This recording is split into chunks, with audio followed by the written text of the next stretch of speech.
इतिहास क्या सचमुच अपने आप को दोहराता है? रह रहकर तनु यही सोच रही थी। रीना को देखकर सभी ने यही कहा, तनु तो बस अपने ही जैसी बहू छांट कर लाई है। वही खिलता रंग, वही कद, वही नाजुक काया, छुई मुई सी। सबकी बातें सुन तनु को अपने ब्याह की याद आई। तनु जब ब्याह कर आई थी तो माँ जी से सभी ने यही कहा था, शीला तो अपने जैसी बहू लेकर आई है, लगता है जैसे बहू नहीं बेटी है, तो इसे मेरी बेटी ही समझो ना। माँ जी ने उसी समय भाव विभोर होकर उसे गले लगा लिया था। वैसे इसमें कोई संदेह नहीं कि उसे उनसे माँ जैसा प्यार ही मिला था। तब उम्र भी क्या थी, यही 19-20 की रही होगी। खाने पीने से लेकर वे उसकी हर बात का ध्यान रखती थीं।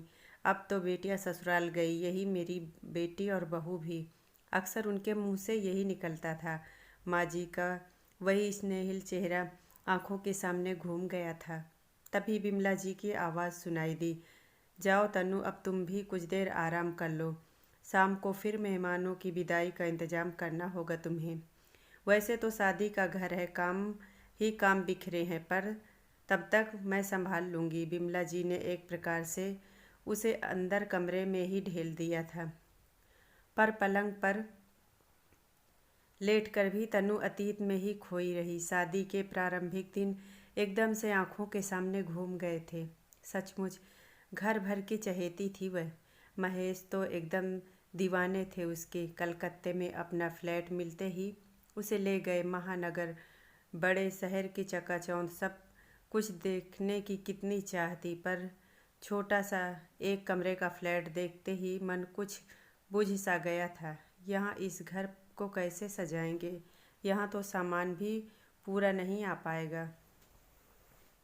सजाने की ज़रूरत ही क्या है, ये तो तुम्हारे आने से ही सज गया है।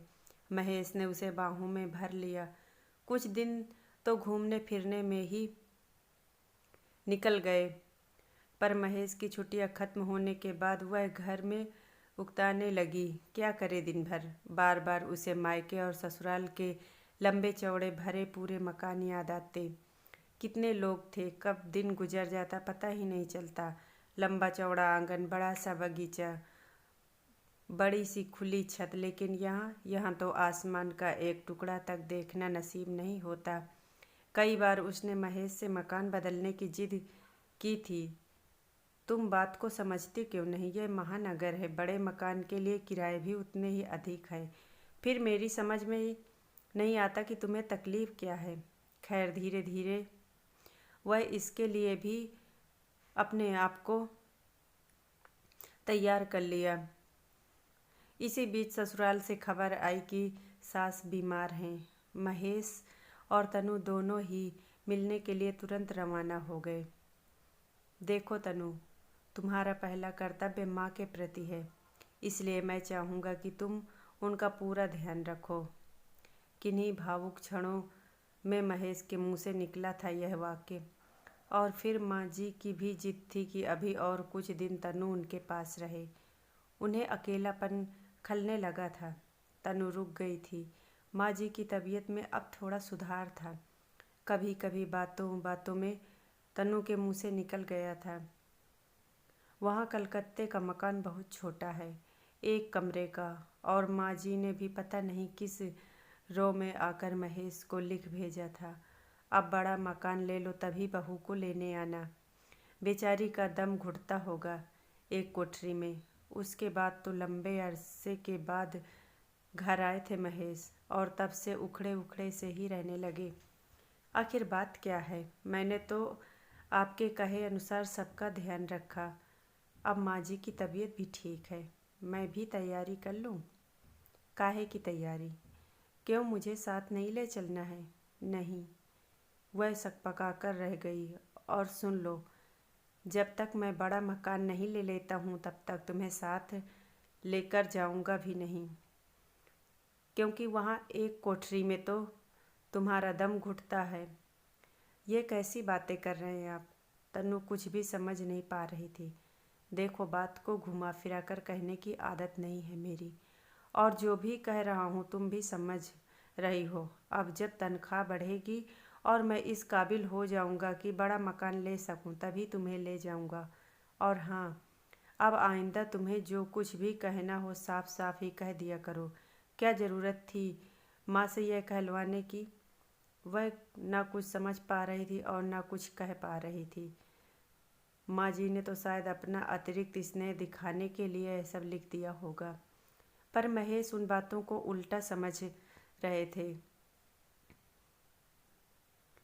और वह कुछ कहती।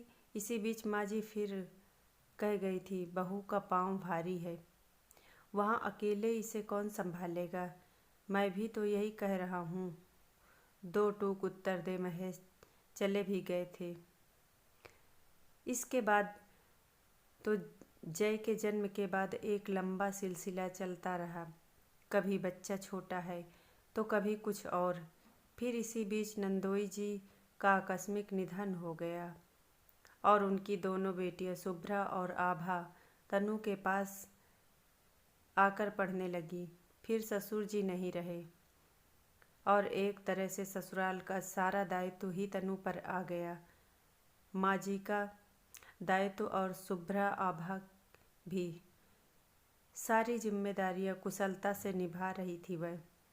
फिर भी कई बार उसे लगता था कि महेश के मन में उसे लेकर जो फांस है वह अभी उसी तरह चुभन देती सी प्रतीत होती है।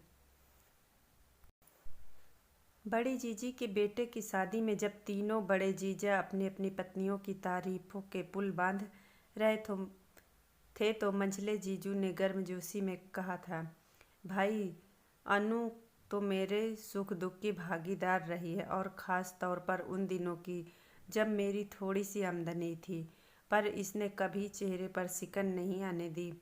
अगर मैं 50 रुपए की भी साड़ी ला कर देता तो उसे यह खुशी खुशी स्वीकार कर लेती। उसी समय महेश ने जीजा जी की बात काट दी, यही तो रोना है। तनु कहाँ सीख पाई अपने बहनों से। इसने तो मुश्किल के दिनों में मुझसे किनारा ही कर लिया। अब दिल्ली में बड़ा फ्लैट है तो बीच बीच में आ भी जाती है, पर कलकत्ते के घर को देखकर तो उसका यही रोना था कि घर छोटा है, दम घुटता है। सभी लोग जोर से हंस पड़े, पर तन्नू का चेहरा मारे अपमान के लाल हो गया। वह उसी समय वहाँ से उठ खड़ी हुई थी। तब उनके पास बड़ी जीजी ने ही बात संभाली, अरे तनु ने तो ससुराल की भी जिम्मेदारी अच्छे से संभाली है, नहीं तो इसे कौन संभालता? ऐसा मत कहिए महेश जी। आंसू छिपाती हुई तनु फिर अपने कमरे से बाहर चली आई थी। महेश तो फिर भी उल्टे उसी पर बरसे थे। क्या है, जरा सा सेंस ऑफ ह्यूमर नहीं है तुम में? मजाक भी नहीं समझती हो? इसमें मजाक क्या था? वह फूट पड़ी, अरे ठीक है, ससुराल का ध्यान रखा तुमने, वो तो सभी बहुएं रखती हैं। तो क्या मैं तुम्हारी तारीफों के पुल बांधता रहूं? वह क्या कहती, सभी जीजा जी भी तो अपनी अपनी पत्नियों की तारीफों के पुल ही बांध रहे थे। ऐसा नहीं कि बात की गंभीरता को वह समझती नहीं। जाने अनजाने कई बार महसूस हुआ उसे कि उसके और महेश के बीच की दूरी बढ़ती जा रही है। कई बार उनके मुंह से निकल चुका है, तुम तो इसी प्रकार माँ के पास रहकर घर संभाले रहो, मेरा क्या है? अब तो मुझे अकेले रहने की आदत सी हो गई है। हालांकि इस बात को लेकर दोनों बड़ी दीदी भी कई बार कह चुकी थी, तनु यह क्या, महेश को एकदम छोड़ दिया तूने? अरे इतने आशिक मिजाज हैं, वहाँ किसी और से दिल लगा बैठे तो वह क्या कहती? क्या पता दिल लगा भी लिया हो। वह तो वैसे ही इतनी दूर है, महीनों बाद कुछ दिनों को जा पाती है। तब भी कई बार उनके सहयोगियों की पत्नियों ने इशारा किया था। महेश जी की आजकल अपने स्टोनों से खूब छन रही है, और तो और दौरे पर भी दोनों साथ जाने लगे हैं। घुमा फिराकर जब उसने पूछा तो महेश ने डांट दिया। अब क्या तुम मेरी चौकीदारी करने आई हो? अरे इतना ध्यान था तो पहले ख्याल रखा होता। अब ऑफिस में क्या मैं अपनी महिला कर्मचारियों से बात भी न करूं? वह क्या कहती, चौकीदारी वह कर ही क्या सकती थी। अगर उनका मन हुआ तो एक क्या कई स्टोनों मिल जाएंगी उन्हें। बात तो परस्पर विश्वास की थी और वही विश्वास अब दरकने लगा था। ऐसी बातें याद करके कई रातें आंसुओं में गुजारी थी उसने। अब तो खैर महीने भर पहले ही महेश रिटायर्ड होकर यहीं आ गए हैं। तभी तो बिमला जी ने कहा था अब तुम दोनों आराम से साथ रहना। अभी तक तो जिम्मेदारियां निभाते ही उम्र बीत गई। महेश वहाँ तुम यहाँ, अब खूब बातें करना। पर वह सोचती कि इतने वर्षों में आई ये दरार क्या पट सकेगी। उसे तो शायद महेश की उपस्थिति में भी अकेलापन ही झेलना होगा। अकेलापन तो अभी से लगने लगा। माँ जी का देहांत हो चुका है। आभा और शुभ्रा भी ससुराल चली गई। बस जय से ही रौनक थी, वही उसे अब तक संभाले था। बड़ा होकर वह एक दोस्त की तरह हो गया था। शुरू से ही माँ के साथ रहा था, इसलिए माँ के अकेलेपन की पीड़ा को भी उसने भांप लिया था। बस माँ को खुश रखना है, इस बात का हर पल ख्याल रख रहता उसे।